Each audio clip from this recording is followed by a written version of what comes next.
Bom dia, boa noite, Shavua Tov, uma boa semana para todos. Shabbat Shalom, Mashiach Now, a redenção completa, definitiva, verdadeira, para o mundo inteiro, já agora. Pergunta da semana é: tem uma fórmula geral para tudo? É um ponto muito interessante, muito pertinente, que se procura há muito tempo, e a gente vai ver que sim, tem uma resposta, tem uma fórmula geral, tem uma unicidade em tudo. A gente está no projeto que tem Sirot, esse é o volume 21. A gente está na Parashat Vayera, essa é a primeira Sirá do Rebbe de Lubavitch sobre essa Parashat Vayera, onde tem as pragas que afligem os egípcios e prepara a saída do povo judeu de Mitzrayim, do Egito. Então a resposta é sim, tem uma fórmula geral que a gente vai ver em seguida. Nessa paraxá, começa falando Vayera el Avraham, Hashem responde para Moshe, depois que Moshe pergunta para Hashem por que ele está fazendo mal para o povo está sofrendo, principalmente depois que Moshe apareceu para dar a mensagem de salvação do povo. Então, Hashem responde no começo da paraxá que ele se mostrou para os patriarcas de Abraham, Yitzhak e Yaakov, com o nome de Kel Shakai, mas o nome Yud-Kei Vav-Kei não mostrou. Depois fala que Gama Kimotet Briti, também eu vou cumprir o meu pacto que eu fiz com eles, com todos os três patriarcas, cada um de um modo diferente, num momento diferente, que é dar para eles a terra de Canaã, a terra de Israel, que a terra onde eles moraram. Urashi explica, dá duas explicações. Uma explicação que é o pshat, que é o sentido literal, que, como está explicado nesse passuk, que Hashem fez um pacto, fez um neder, fez uma promessa para cada um dos patriarcas e não cumpriu até agora. Só foi a parte ruim do pacto, né, que era ter a escravidão numa terra que não é deles, mas ir para Israel e receber a terra de Israel e sair com uma riqueza grande, não cumpriu. Depois o Urashi traz dos rabinos ex-Meraboteino, que traz um midrash, que é uma outra parte da Torá, que fala vai da Ber Elokim el Moshe, de Ber Ito Mishpat, falou para ele uma lei, porque a coisa piorou. Isso, na verdade, está se referindo ao que foi antes, né? Que Moshe perguntou lá, Mahariota Lamazé, por que você fez mal ao povo desde que eu vim para cá? Então o Urashi traz esse midrash que explica por que Hashem foi mais que aparentemente piorou a situação. Então a resposta é que sim, tem uma fórmula geral. As pessoas sempre procuraram essa fórmula geral, mas ouviram o galo cantar e não sabem aonde. A resposta é que está na Torá, essa fórmula geral, que a gente vai ver em seguida em detalhe, a partir desse discurso do Rebbe de Lubavitch. Não é o Esperanto, que é uma língua que foi pensada para ser universal, nem a alquimia, que trabalha o material, ou a lei no Motequele da relatividade, né, que é energia, massa, vezes calor ao quadrado, etc.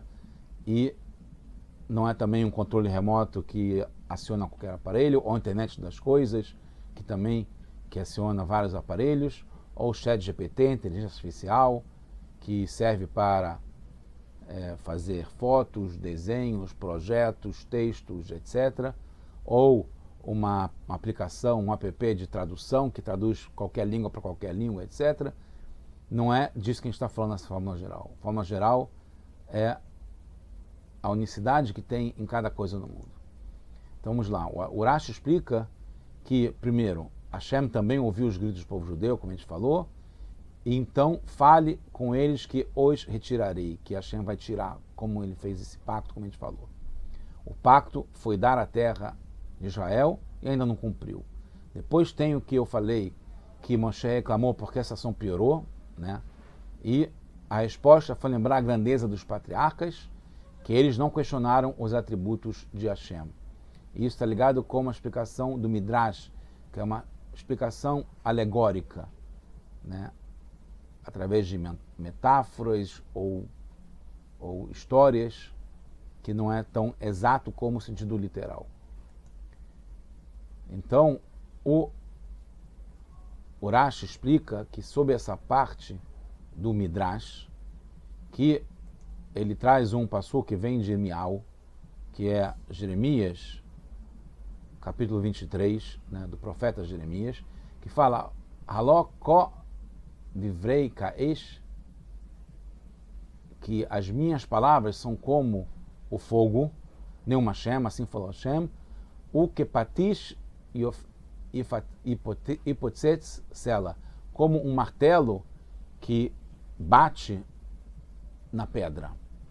Então isso está falando, explicando essa explicação do Midrash, que a Torá, que é comparada com o fogo, é como um martelo que bate na pedra e que faz explodir a pedra. Então, Rashi traz esse Midrash, explicando que tem vários modos de entender a Torá, mas que ele explica o sentido literal, que é o sentido simples. E o Midrash tem que ser explicado na forma de alegoria. Então, tem esses dois modos, na verdade são 4 modos, e um quinto modo de explicar a Torá, que se dividem ainda em 70 modos. No entanto, tem uma forma geral que eu estava explicando, para entender, que se expressa diferentemente dependendo da lente que se usa. O Pshat, que é literal, é uma lente. O Drush, que é a alegoria, é uma outra lente. Mas que tem a fórmula geral que integra todas, porque é uma Torá única. Esse que é o ponto principal que a gente deve entender e aplicar para a nossa vida. Que a gente deve, embora tenha situações diferentes de alegria, ou de tristeza, ou de trabalho, ou em casa, em várias situações diferentes, festa ou não, que deve ter uma lente, né, diferente para cada uma das coisas, mas tem uma lente geral, como a gente expressa, como a gente vê a vida. Então, uma coisa interessante que o Rebbe traz, que geralmente o Rashi não dá uma explicação, principalmente para depois dizer que não serve, porque o nosso é literal. Então, porque aqui ele traz um Midrash, uma alegoria, e fala que isso aqui é nosso literal, então não serve. Se fosse para explicar que tem vários níveis de explicações, como ele traz que são faíscas que saem do fogo, ou os cacos da pedra, os pedaços da pedra, quando o batelo Marte espatifa a pedra, deveria ter falado isso em Bereshit, quando ele começa a dar explicações que são diferentes, ele traz Midrash também já desde Bereshit. Então, que como tem várias explicações na Torá, que é como o fogo ou a pedra que o martelo bate e sai vários pedaços, assim é desde o começo, quando ele começa o livro Bereshit, que tem várias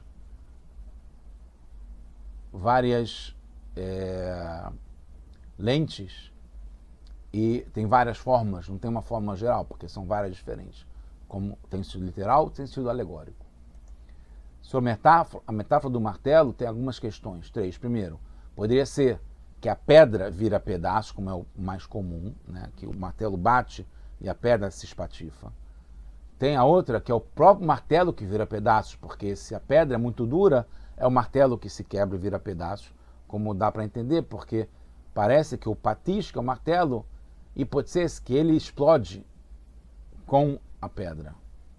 É a terceira, que saem faíscas da pedra, que bate, e aí saem aquelas faísquinhas, que não são pedaços da pedra, é o fogo que sai da pedra pelo que bate. Aí tem outras perguntas. Primeiro, por que fala em faíscas, se são cacos de pedra que se espatifam? A segunda pergunta, se é o martelo que se espatifa, isso não é o literal, porque não é o comum. Quando você bate com o martelo alguma coisa, essa coisa aqui vira pedaço, não é o martelo. Então por que é o martelo que se espatifa? E terceiro também, complicando mais ainda, que se o resultado vem da própria pedra, que é ela que quebra, seja como faísca ou como pedaços, né? Como que é externo como as faíscas ou as explicações, né? Se é a pedra, que é a própria pedra que vira pedaços, ou se é uma coisa que é externa, que não é a pedra que vira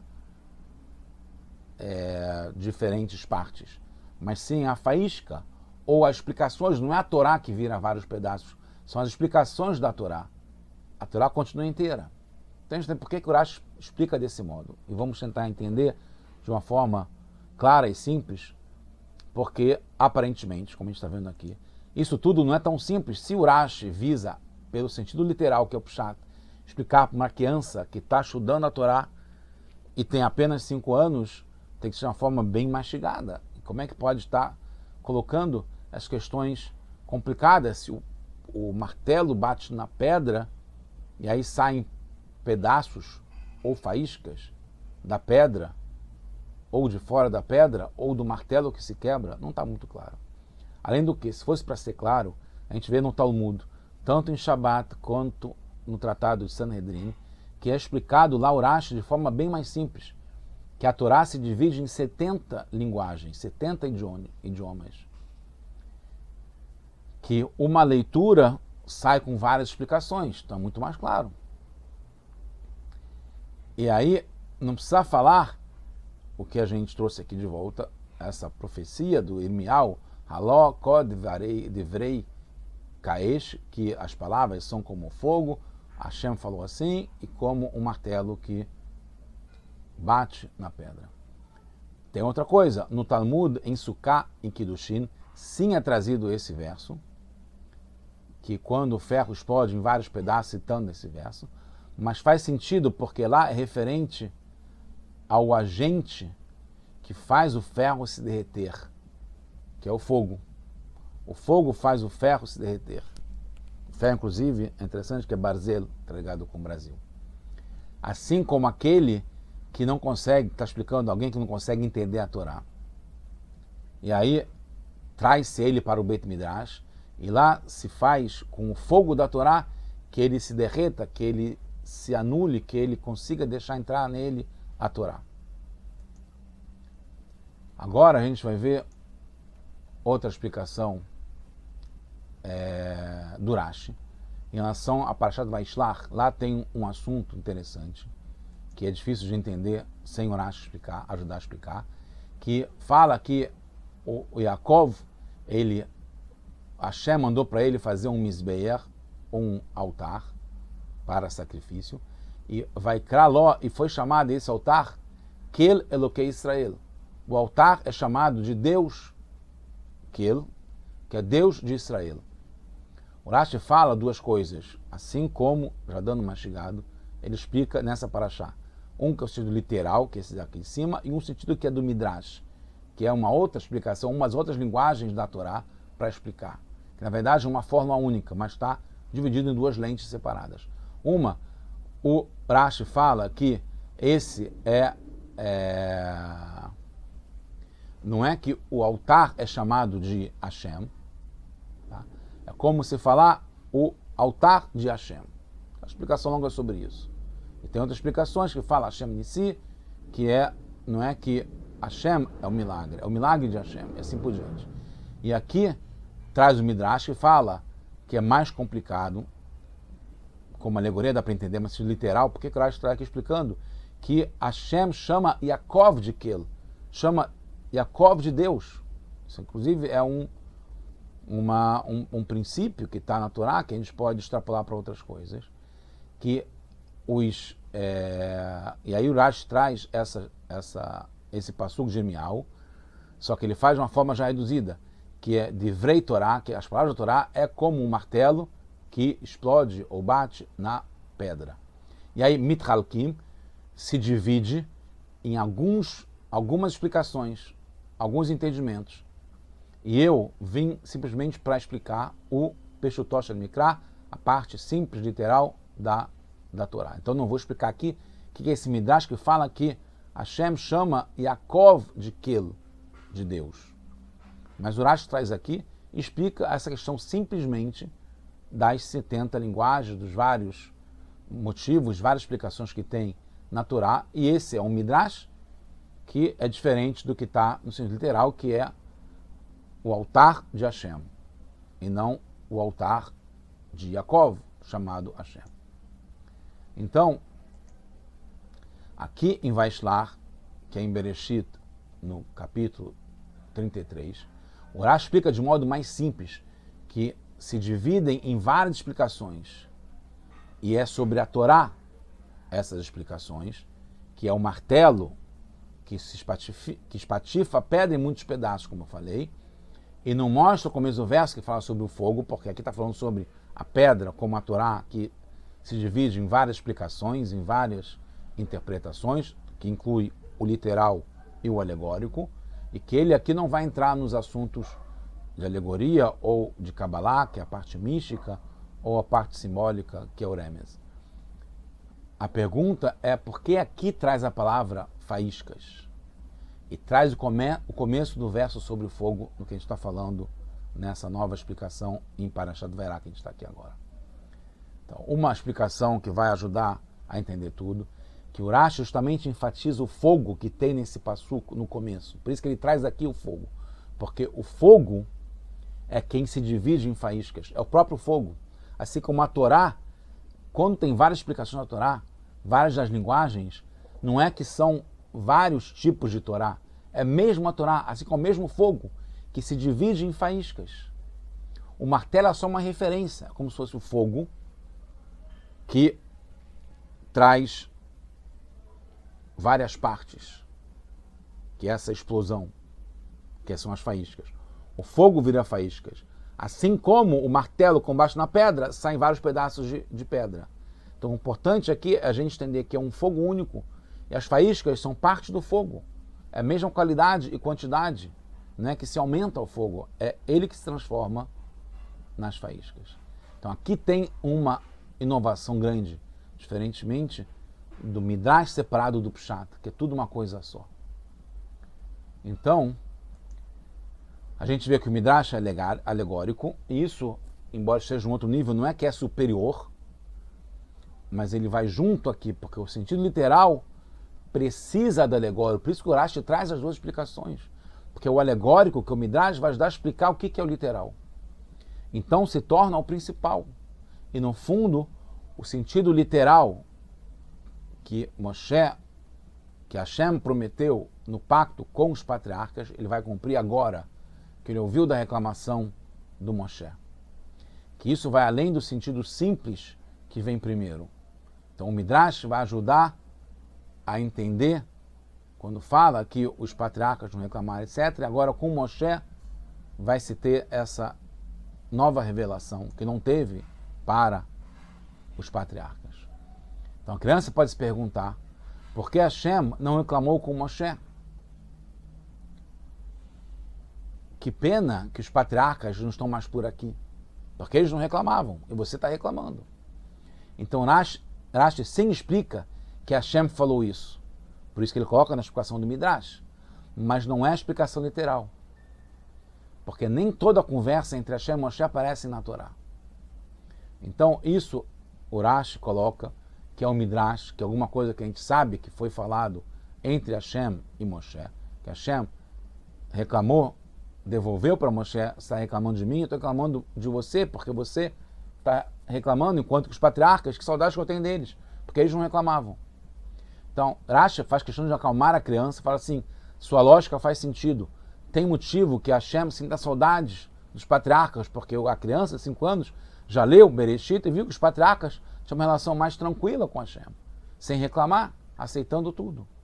Então, mesmo que essa lógica tenha sentido aplicada para Hashem, mas isso é o mundo do Midrash.